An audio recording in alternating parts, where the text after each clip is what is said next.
fly, you can fight, and you can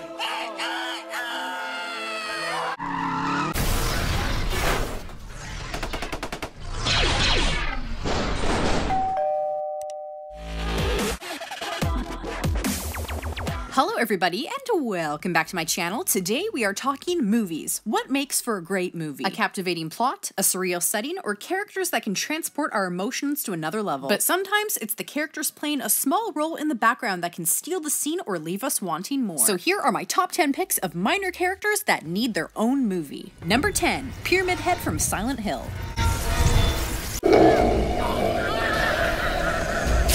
This diabolically sinister character nicknamed Pyramid Head first showed up in the Silent Hill 2 video game in 2001 and spiked in popularity in his movie debut in Silent Hill 2006 and 2012's Silent Hill Revelation. Crowned as one of the most disturbing characters of the Silent Hill franchise, this masculine hunk wears a blood-soaked butcher's smock, a large triangular helmet, and wields his great knife. Once the executioner in the old cult of Silent Hill, Pyramid Head is the physical manifestation of character James Sunderland's guilt and doesn't make sense to be in any movie without James. But due to the popularity of Pyramid Head and his epic appearances in the Silent Hill movies, I think we can make an exception. Number 9, Captain Quint from Jaws. Farewell and adieu to you fair Spanish ladies. What is Jaws really without the memorable shark-hunting captain Bartholomew Quint with his borderline crazy personality and easily impersonated antics? What are you talking about? That's how you better eat, mate. 22 kids come out of the water.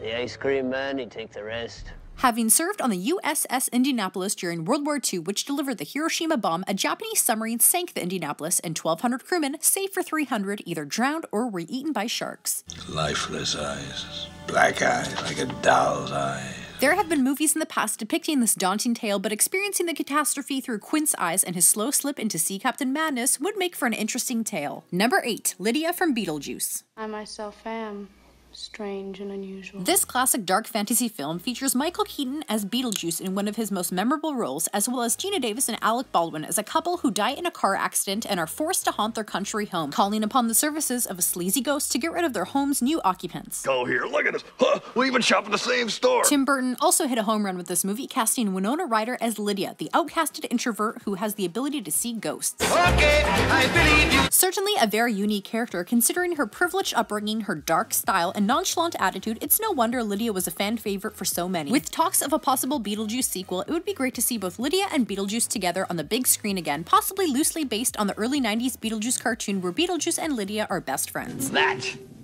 is why I won't do 2 shows a night anymore, babe. I won't do. Number 7, DIVA PLAVALAGUNA, The Fifth Element.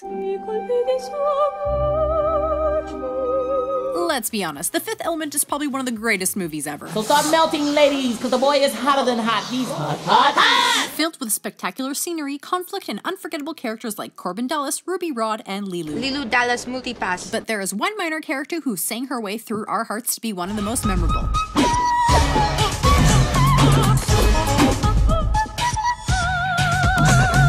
She was the revered operatic singer who was set to perform at a luxurious hotel and deliver to Lilu a set of stones, which she kept for safekeeping inside her. Full of elegance, sorrow, and mystery, it would make for a great story to see how the diva was chosen to carry the stones, more of the lore regarding Lilu, and even a look into the whimsy of her home planet and her journey leading to her final performance. Commercial! Commercial! Break for 30 seconds. Number 6, Rufio from Hook. Definitely one of my favorite movies growing up, Hook took us back to Neverland along with a now adult Peter Pan played by Robin Williams, who has completely forgotten his past and the boy he once was. Self-proclaimed leader of the Lost Boys, Rufio took over Pan's position to take care of the group. You are a fart factory. Slug slimed sack of rat guts and cat vomit. Math tutor? Pinhead.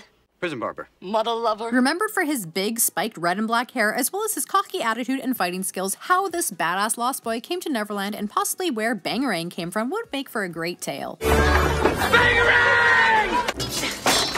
Looky, looky, I got hooky. The actor who played Rufio in the 1991 Hook movie has actually set up a Kickstarter campaign to turn the story of Rufio into a live-action movie, which I think would be pretty bangarang. Number 5, Bellatrix Lestrange, Harry Potter.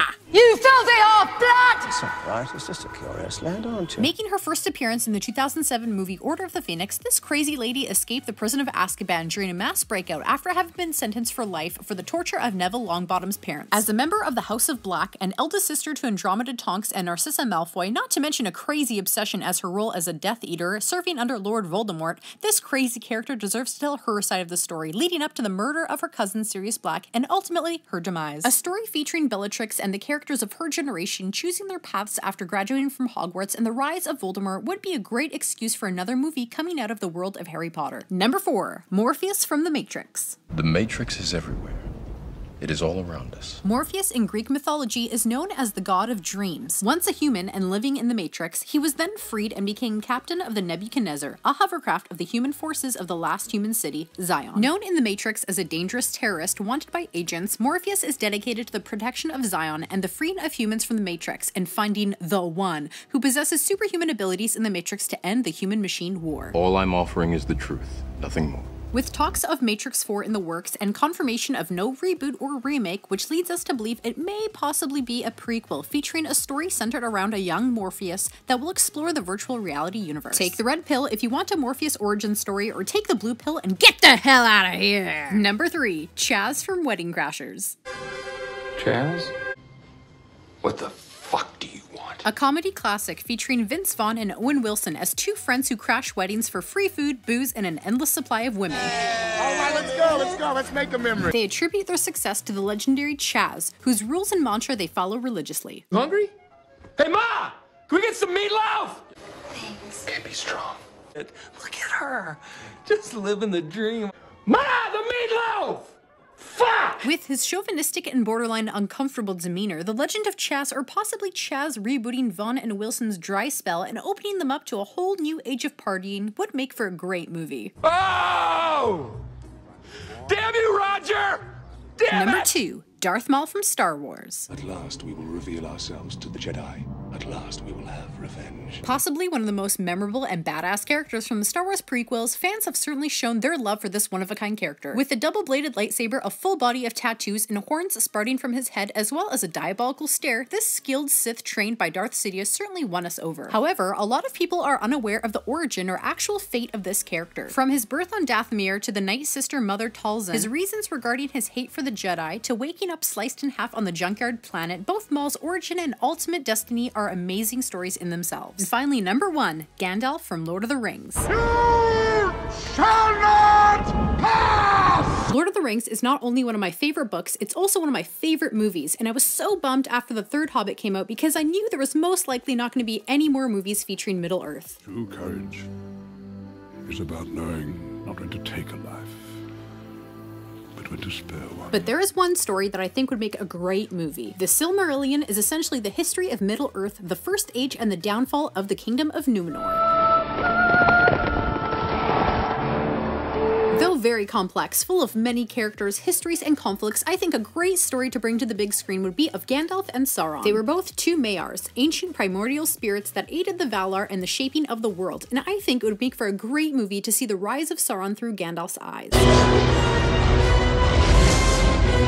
I am by no means an expert, and the timelines may all be wrong for certain events to take place in a doable time frame, but through the magic of movies, maybe we can make an exception for Gandalf to have his own movie with Sauron. So what do you guys think of my list here? Out of these 10, who would you most like to see featured in their very own movie? Or if you think you have a better pick for a secondary character who deserves their own movie, leave it in the comments down below. So please remember to like, comment, and subscribe. I come with new videos every Wednesday and Saturday, unless if I get invited for Chinese food. So thank you guys so much for watching, and stay legendary.